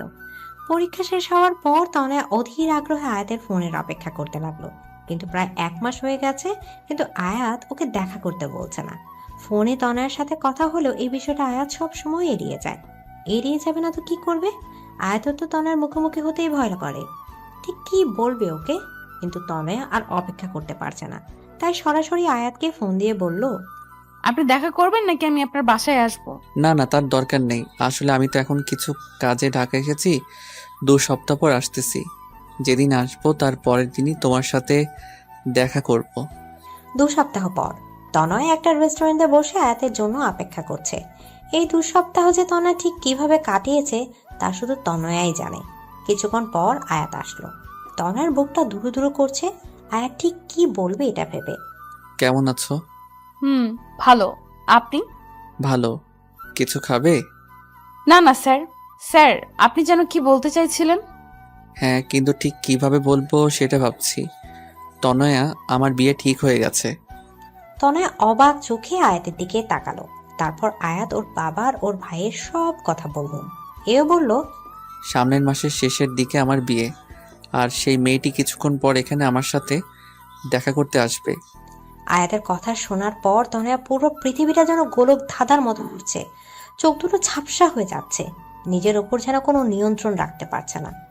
চিৎকার করে কাঁদতে ইচ্ছা করছে, কিন্তু শত কষ্টে তনয়া নিজেকে আটকাচ্ছে। প্লিজ তনয়া, আমাকে মাফ করে দাও, আর প্লিজ নিজের উপর নিয়ন্ত্রণ রাখার চেষ্টা করো। আসলে আমি থাক স্যার, আপনার আমাকে কোনো এক্সপ্লেনেশন দেওয়ার দরকার নেই। আমি আপনাকে জানি। মেয়েটির নাম কি স্যার? আমি জানি না। কি বলেন? যার সাথে বিয়ে হবে তার নাম জানেন না? This is not fair sir. আচ্ছা, ভাবি কি এখন আসবে? আমি কি তাকে একবার দেখতে পারি? ভয় নাই, আমি আমার বিষয়ে কিচ্ছু বলবো না। তনয়া, আর ইউ ওকে? কেন? Yes sir, I am absolutely ওকে। আরে, আপনি আবার এটা ভাবছেন না তো যে আমি উল্টোপাল্টা কিছু করে ফেলবো? পাগল নাকি স্যার? আমি তনয়া, আর আমি এতটা সাহসী নই যে নিজের জাহান্নামের টিকিট নিজে কাটবো। তনয়ার এমন কথা শুনে আয়াতের মুখের ভাষা যেন হারিয়ে গেছে, কিছুই বলতে পারছে না। কিছুক্ষণের মধ্যে সেই মেয়েটা আসলো, এসে আয়াতকে বলল, are you Ayat? I am Abani. Yes, বসুন। উনি? হাই, আই এম তনয়া, আয়াত স্যারের স্টুডেন্ট। ও হাই। তো আপনি আমাদের ভাবি হবেন? আপনি জানেন আপনি অনেক লাকি, কারণ আপনি আয়াত স্যারকে নিজের জীবনসঙ্গী হিসেবে পাচ্ছেন। স্যার অনেক ভালো মানুষ। এখানে এসেছিলাম কিছু কাজের জন্য, কিন্তু স্যারকে দেখে তার সাথে একটু কথা বললাম। I hope you don't mind. No no. আচ্ছা, আমি তাহলে আসি, কিছু কাজ বাকি আছে। বাই ভাবি। By sir. তনয়া একটিবারের জন্য আয়াতের দিকে তাকালো না, শুধু সামনের দিকে তাকিয়ে হাঁটছে। আজ তনয়া পা দুটো যেন চলছে না, মনে হচ্ছে পেছন থেকে কেন অদৃশ্য শক্তি ওর পা দুটোকে আটকে রেখেছে। কিন্তু তনয়ার এমন আচরণে আয়াত অনেক অবাক হলো। তনয়া চলে যাচ্ছে, আয়াত হা হয়ে ওর যাবার পানে তাকিয়ে আছে। তনয়া নিজের অবাধ্য চোখের জলগুলোকে মোছা বৃথা চেষ্টা করছে। আয়াত বুঝতে পারছে তনয়ার মনের অবস্থা, কারণ আয়াতের মনের অবস্থাও ঠিক একই রকম। তনয়া চলে যাওয়ার পর আয়াত নিজেকে আর ঠিক রাখতে পারছিল না, তাই অবনীকে বলল, আমার খুব মাথা ব্যথা করছে, আমরা কি পরে একদিন কথা বলতে পারি? ঠিক আছে। আয়াত বাড়ি এসে বারবার তনয়াকে ফোন করছে, কিন্তু কেউ ফোন ধরছে না। তারপর বাধ্য হয়ে তনয়ার বাবার ফোনে ফোন করে। আঙ্কেল, তনয়া কি করছে? তনয়ার বাবা বলল, তনয়া নাকি টিভি দেখছে, কার্টুন দেখছে আর পাগলের মতো হাসছে। এই মেয়েটা না পুরো পাগল। ফোনটা একটু তনয়াকে দিবেন? তনয়ার বাবা ফোনটা তনয়াকে দিয়ে বলল, আয়াত ফোন করেছে। হ্যালো স্যার, কেমন আছেন? ভাবি কেমন আছে?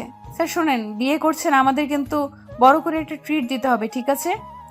আয়াত তনয়ার এরূপ কথা শুনে পুরো থ হয়ে গেল। তারপর প্রায় রোজ আয়াত তনয়াকে ফোন করত, কারণ আয়াত তনয়াকে নিয়ে খুব ভয় থাকত। কিন্তু রোজ তনয়া এমনভাবে কথা বলতো যেন কিছুই হয়নি, যেন তনয়ার স্মৃতি থেকে আয়াত নামটা সম্পূর্ণ মুছে গেছে।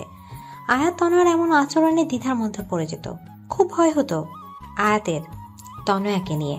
আয়াতের যেদিন বিয়ে হবার কথা তার কিছুদিন আগে তনয়ার রেজাল্ট দেয়। তনয়া এবারও এ প্লাস পায়, সবাই খুশি হয়, আয়াতও।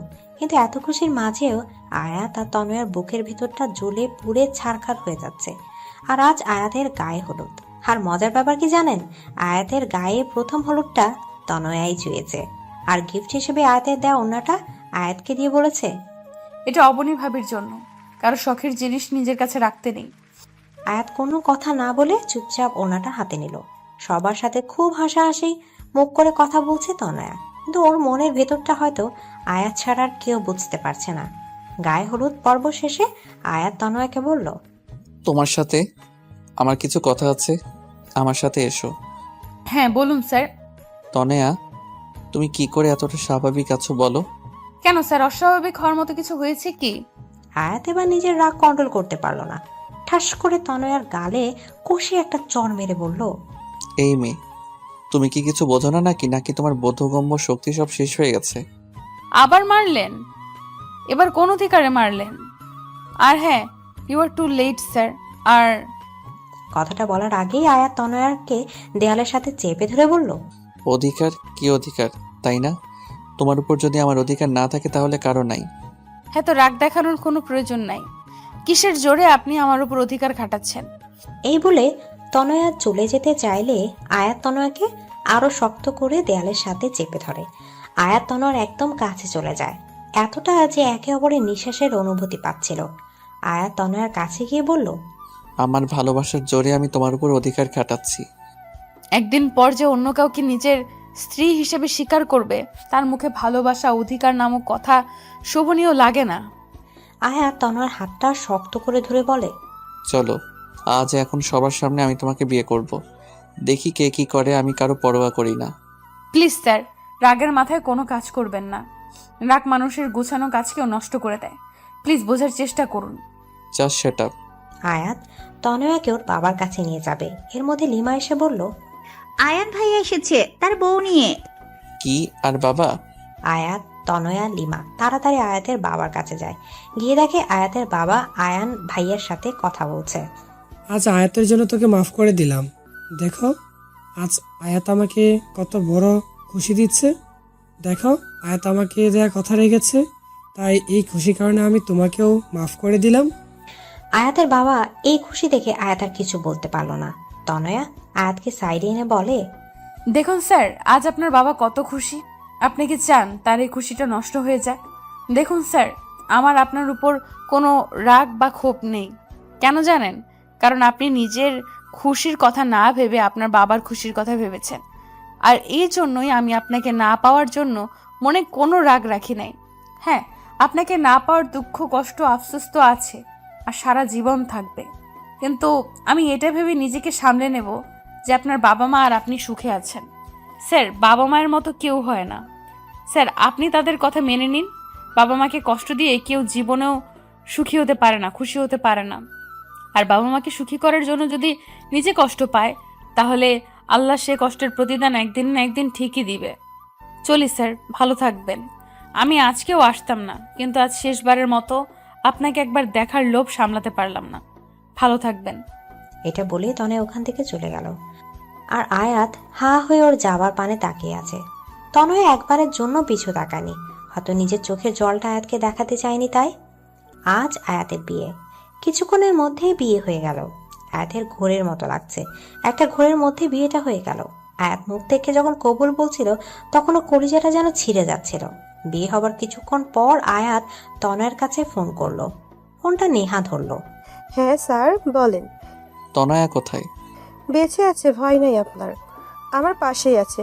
কিন্তু আমি আপনাকে ওর সাথে কথা বলতে দিব না। আপনি আপনার নতুন বউয়ের কাছে যান। এই বলে নেহা ফোনটা কেটে দিল। আয়াত আর কথা বাড়ালো না। রাত অনেক হলো, কিন্তু আয়াত নিজের রুমের দিকে যাবার নামও করছে না।